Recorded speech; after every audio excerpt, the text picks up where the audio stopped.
ಯಾವ ದಿನ ತಲೆಗೆ ಸ್ನಾನ ಮಾಡಿದರೆ ಏನು ಫಲ?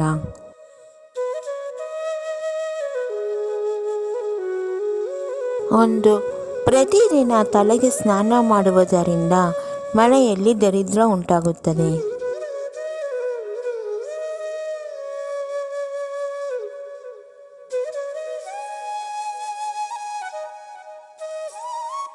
2, ಹಿಂದೂ ಧರ್ಮದ ಪ್ರಕಾರ ಸೋಮವಾರ ಭಗವಂತ ಶಿವನಿಗೆ ಸಮರ್ಪಿಸಲಾಗಿದೆ. ಈ ದಿನ ವಿವಾಹಿತ ಮಹಿಳೆಯರು ತಮ್ಮ ತಲೆಗೆ ಸ್ನಾನ ಮಾಡಬಾರದು. ಒಂದು ವೇಳೆ ತಲೆಗೆ ಸ್ನಾನ ಮಾಡುವುದರಿಂದ ಕುಟುಂಬದ ಪ್ರಗತಿಗೆ ಮಾರಕವಾಗುತ್ತದೆ.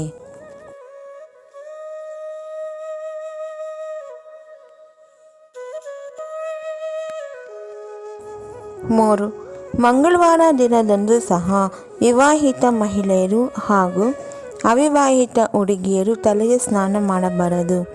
ಒಂದು ವೇಳೆ ತಲೆಗೆ ಸ್ನಾನ ಮಾಡಿದಲ್ಲಿ ಮನೆಯಲ್ಲಿ ನಕಾರಾತ್ಮಕತೆಯು ಹೆಚ್ಚಾಗುತ್ತದೆ.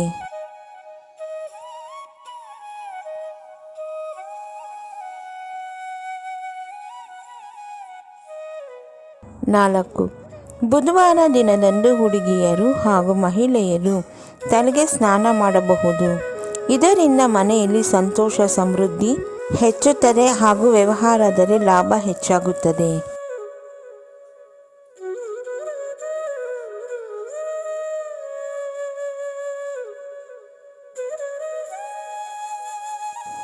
5, ಗುರುವಾರ ದಿನದಂದು ಮಹಿಳೆಯರು ಹಾಗೂ ಹುಡುಗಿಯರು ತಲೆಗೆ ಸ್ನಾನ ಮಾಡಬಾರದು.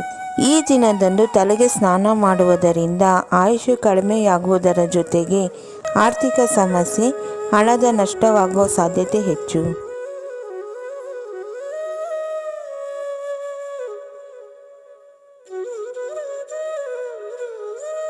6, ಧಾರ್ಮಿಕ ನಂಬಿಕೆಗಳ ಪ್ರಕಾರ ಶುಕ್ರವಾರದಂದು ತಲೆಗೆ ಸ್ನಾನ ಮಾಡುವುದರಿಂದ ಮಂಗಳಕರ. ಲಕ್ಷ್ಮೀದೇವಿ ಹಾಗೂ ಶುಕ್ರದೇವರ ಆಶೀರ್ವಾದವು ಲಭಿಸುತ್ತದೆ. ಆರ್ಥಿಕ ಲಾಭವಾಗುತ್ತದೆ.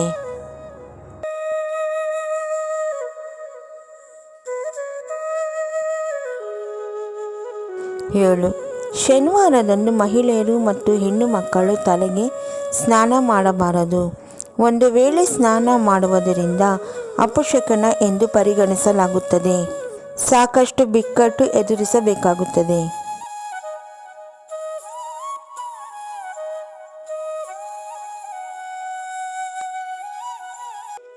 8, ಭಾನುವಾರ ವಿವಾಹಿತ ಮಹಿಳೆಯರು ತಲೆಗೆ ಸ್ನಾನ ಮಾಡಬಾರದು.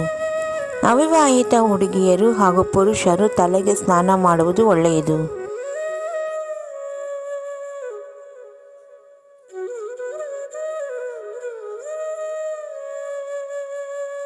9, ಮದುವೆಯಾಗದ ಹುಡುಗಿಯರು ಬುಧವಾರ ತಲೆಗೆ ಸ್ನಾನ ಮಾಡಬಾರದು.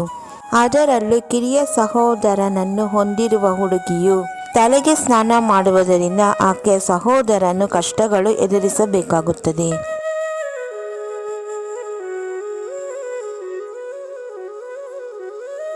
10, ಶುಭ ಮುಹೂರ್ತ, ಹುಣ್ಣಿಮೆ, ಏಕಾದಶಿ, ಅಮಾವಾಸ್ಯೆ ದಿನದಂದು ತಲೆಗೆ ಸ್ನಾನ ಮಾಡಬಾರದು ಹಾಗೂ ಕೂದಲು ಕತ್ತರಿಸಬಾರದು.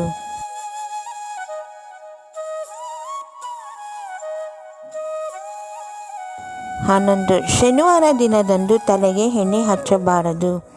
ಈ ದಿನ ತಲೆಗೆ ಎಣ್ಣೆ ಹಚ್ಚುವುದರಿಂದ ಶನಿ ದೇವರ ವಕ್ರದೃಷ್ಟಿ ನಿಮ್ಮ ಮೇಲೆ ಬೀಳುತ್ತದೆ.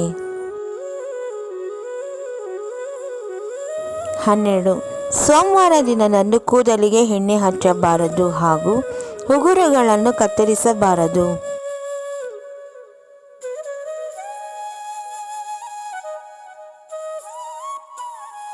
ಇವುಗಳು ನಮ್ಮ ಹಿಂದೂ ಧಾರ್ಮಿಕ ಪದ್ಧತಿಯಾಗಿರುತ್ತದೆ. ಇದನ್ನು ಆಚರಣೆ ಮಾಡುವುದು ಅಥವಾ ಆಚರಣೆ ಮಾಡದೇ ಬಿಡುವುದು ಅವರವರ ಮನಸ್ಥಿತಿಗೆ ಅವಲಂಬಿಸಿರುತ್ತದೆ.